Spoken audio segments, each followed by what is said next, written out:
Thank you mga kaibon, maraming salamat po. Welcome back sa YouTube channel natin. Kumusta po kayong lahat mga kaibon? For today's video mga kaibon, sasagot na naman tayo ng katanungan ng mga kaibon natin. Ito po yung unang katanungan sa akin ng kaibon natin. Ang tanong, ano daw ba ang tawag sa Parblo na anak ng back-to-back green? Mga kaibon, disclaimer lang, ang isi-share ko dito ay base lamang ito sa kaalaman ko at karanasan ko sa pag-aalaga ng mga ibon. Sa katanungan, kung ano ba ang tawag sa Parblo na anak ng back-to-back green, mga kaibon, wala pong ibang tawag dyan kundi po Parblo pa rin. Yung back-to-back green mga kaibon ni Sir, pareho po yung naka-split sa Parblo kaya po naglabas ng Parblo. Ang ID po ng back-to-back green ni Sir ngayon dahil naglabas ng Parblo, back-to-back green split Parblo. At doon naman sa Parblo na anak, ang tawag po doon ay Parblo pa rin mga kaibon. So yan po yung unang katanungan sa atin. Pangalawang katanungan, galing po ito kay Sir Ricardo Taniedo. Shout out po sa inyo Sir. Ang tanong sa atin ni Sir, meron daw siyang parisan na Yellow Bulls Opaline, split ino, nakak at ang kapares Lutino Opa na hen. Nakatatlong clutch na daw mga kaibon pero pinapaposter daw niya palagi. Ang tanong sa atin ni Sir ngayon mga kaibon, kailangan din bang ipahinga daw yung breeder? Mga kaibon, halimbawa meron din kayong ganito na parisan. Lagi po ninyong pinapaposter lang yung itlog, hindi po sila ang bumubuhay kundi po yung ibang breeder natin.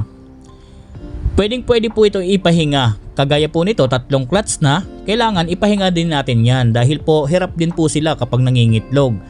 Bukod doon sa hirap din sila kapag nangingitlog, mas maganda rin na naipapahinga para po manumbalik din yung sigla ng mga katawan. Para po mataas pa rin palagi ang tsansa ng fertility kapag po nangingitlog. Kaya po mas maganda kada tatlong clutch ipapahinga din natin yung mga breeder natin kahit po hindi sila ang bumubuhay. Sa pagpapahinga ganun pa rin ang gagawin natin. Bago po ipahinga, mas maganda purgahin muna.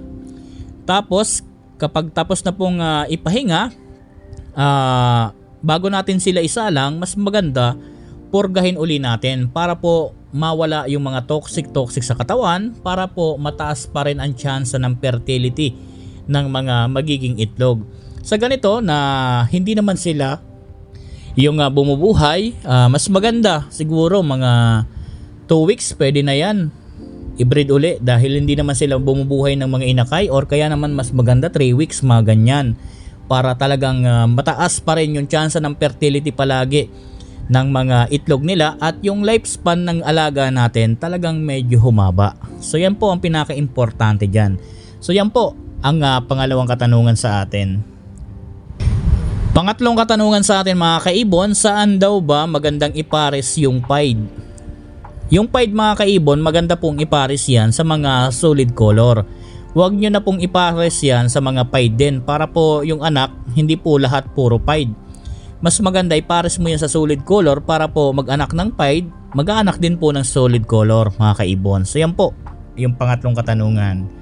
Pang-apat na katanungan sa atin, Sir, kaya nga bang i-identify ang isang ibon na split sa ino sa pamamagitan lang ng pag-ilaw sa mata nito? May katotohanan kaya yon? Salamat.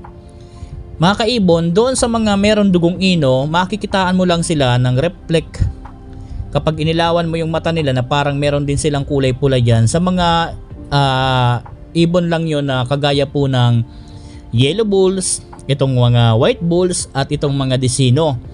Yan lang po ang makikitaan ninyo ng reflect kapag inilawan ninyo ang mata. Pero yung tatlong binanggit kong yan, wala naman pong duda yan. Galing na po yan sa mga parisan na merong dugong ino.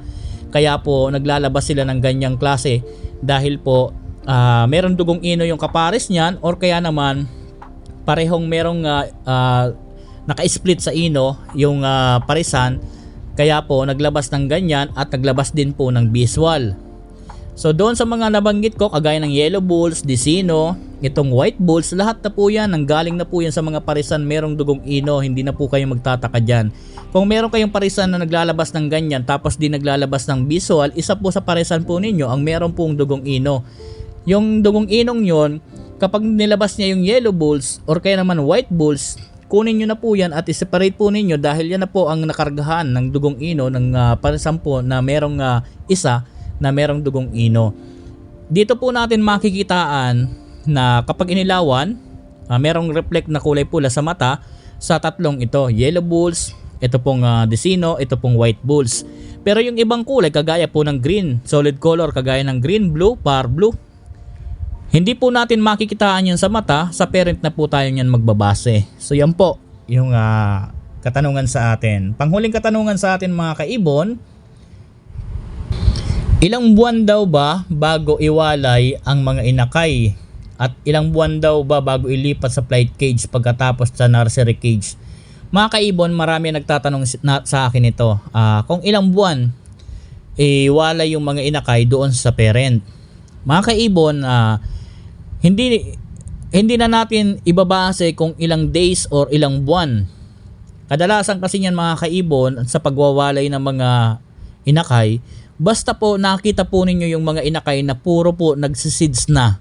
Lahat na po yung kumakain ng seeds, talagang mabubuhay na dahil marunong na sila mag-seeds. Pwede na po yan ilagay sa flight cage mga kaibon para pag ipamatured nyo na doon sa flight cage. Halimbawa, meron kayong mga bagong baba or kaya naman pababa pa lang na nagsiseeds pa lang or yung iba hindi pa. Halimbawa mga kaibon ganito, meron kayong 5 na painakay. Yung 3 nagsiseeds na magaling na kumain ng seeds. Yung magagaling na kumain ng seeds nang yon, unahin nyo na pong tanggalin po yon doon sa parent. Ilagay nyo na po yan sa flight cage. Yung 2 na hindi pa gaanong marunong mag-seeds, iwanan nyo muna yon doon. Huwag nyo silang lahatin.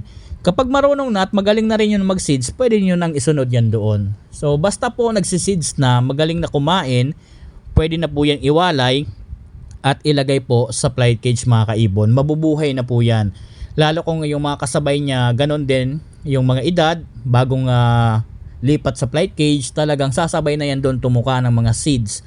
Minsan nga mga kaibon, yung iba na mahina pa mag-seeds, kapag sinama mo na yan doon sa mga magagaling mag-seeds, parang naging magaling na rin siya dahil nakikita niya kung anong ginagawa rin ng mga kasama niya.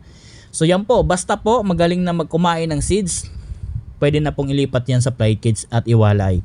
So yun po yung mga katanungan sa atin. Doon sa mga kaibon natin na nagtanong, sana po nasagot ko ng maayos katanungan ninyo. Hanggang dito muna tayo. Maraming salamat po. Happy birthday sa ating lahat. God bless po sa ating lahat mga kaibon.